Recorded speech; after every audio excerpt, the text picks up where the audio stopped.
ეთილი მე მინდა ვთქვა რა რასაც ჩვენ ეს ბოლო დღეები უყურებთ არის რაღაცა გამოცხადებული ღალატის ქრონიკას ბევრმა ახსენა ეს შეფასება და მე ვფიქრობ ძალიან ლოგიკურია იმიტომ რომ წარმოუდგენელი რაღაცას უყურებთ ჩვენ რაღაცა კუთხით რომ შეიძლება წარმოუდგენლად გეჩვენებოდა რომ შეიძლებოდა თავისუფლებისთვის მებრძოლი საქართველოსთვის მებრძოლი ადამიანების გასამართლება მომხდარიყო ისევე ქართველებისთვის ხელით და ეს გვეყურებინა ქართველები რა ხა გვარით ქართველები თუმცა არიან ჩვეულებრივი კომისრები ამ რუსული რეჟიმის ეს ამას გვაყურებენ პირდაპირ ეთერში რა და ეხლა რო შევხედოთ ამ ჟანრის ლოგიკას ხო ყველაფერი ეხლა რა ლევანი საუბრობდა რომ არაფერი წარმოუდგენელი არ არის რატო არ წარმოუდგენელი რომ მართლა წავიდეს წარმოუდგენელი ის იყო ეხლა აი ამ მდგომარეობაში რო ვართ ეხლა ერთი წლის წინ ამასაც ვერ ფიქრობდით რომ შეიძლება დასაშვები ყოფილიყო კიდე 2 წლის წინ ამიტომ ეს რაღაცა იმ ლოგიკას მიყვებიან ჩვეულებრივ და მიდის იმ წერტილამდე საერთოდ მოგწყვით ანუ ამბობთ პატარა ბოდიში გაწყვეტილებ თან ისიც უნდა ვთქვათ რომ რაღაცა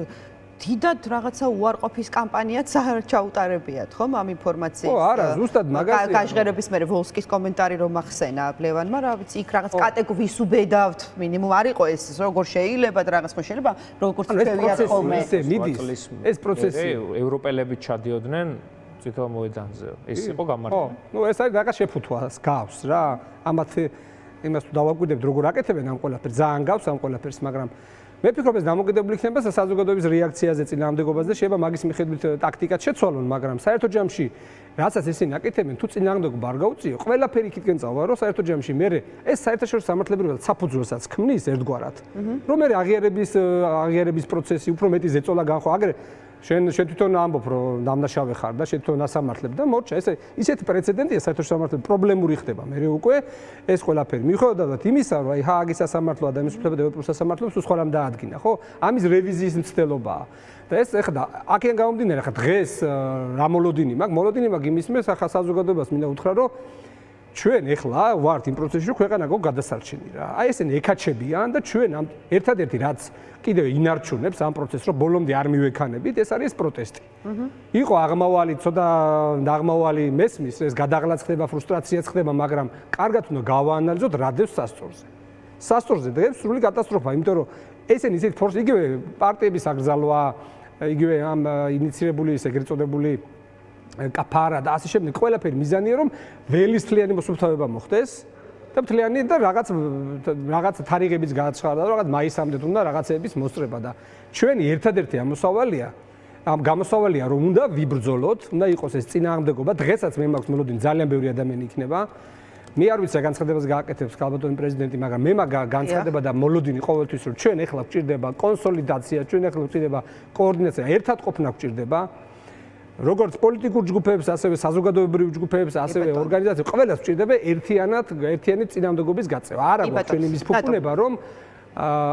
მის ფუფუნება, რომ ცალ-ცალკე რაღაცები ვაკეთოთ და მეტი კოორდინაცია, იმიტომ რომ სხვანაირად აი ამ რეჟიმთან წინააღმდეგობა იქნება ძალიან რთული. კი ბატონო, ტატო, იცით რა მინდა გკითხოთ, ეხლა ჩვენ ვსაუბრობთ ზოგადად აი დეამაც ახსენა, როგორ ექცევიან, არ ვიცი, მოქალაქეებს და განსაკუთრებით დაკავებულებს, ხო და აი ახლა ვნახე ჩვენს პეიჯს უდევს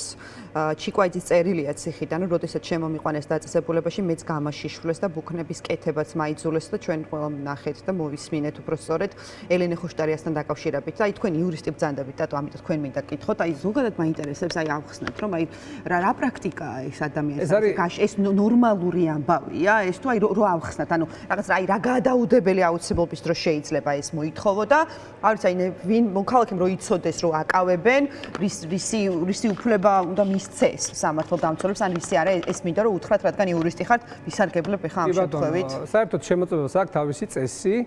გარეგნული დათვალიერება, სხეულის გარკვეული ნაწილის დათვალიერების უფლება აქვს, მაგრამ ამას აქვს თავისი წესი და პროტოკოლი. არსებობს სტამბოლის პროტოკოლი, მაგალითად თუ ამოწმებ სხეულს, უნდა ნაწილ-ნაწილ გააშიშვლებინო და უშუალოდ თუ გინ რაღაცები აღმოაჩინო. აი ეს ეგრეთ წოდებული ბუქნები თავიდან ბოლომდე ღირსების შემნახავია. გაშიშვლება არის ღირსების შემნახავი. ეს პირდაპირ დადგენილია სხვადასხვა გადაწყვეტილებები და ამიტომ ეს არის აკრძალული. რასაც ისინი აკეთებენ, არის კანონსაწინააღმდეგო ჩვეულებრივი და ღირსების შემნახვის მიზანი აქვს.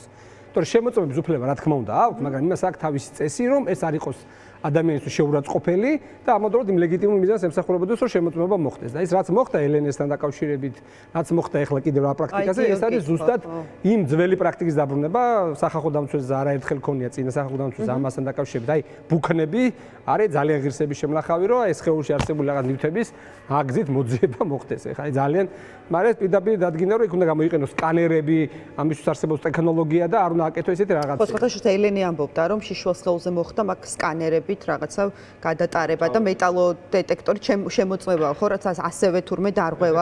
დარღვევა ყოფილა, როგორც შემდეგ. ეს საერთოდ ესეთი რამის კეთება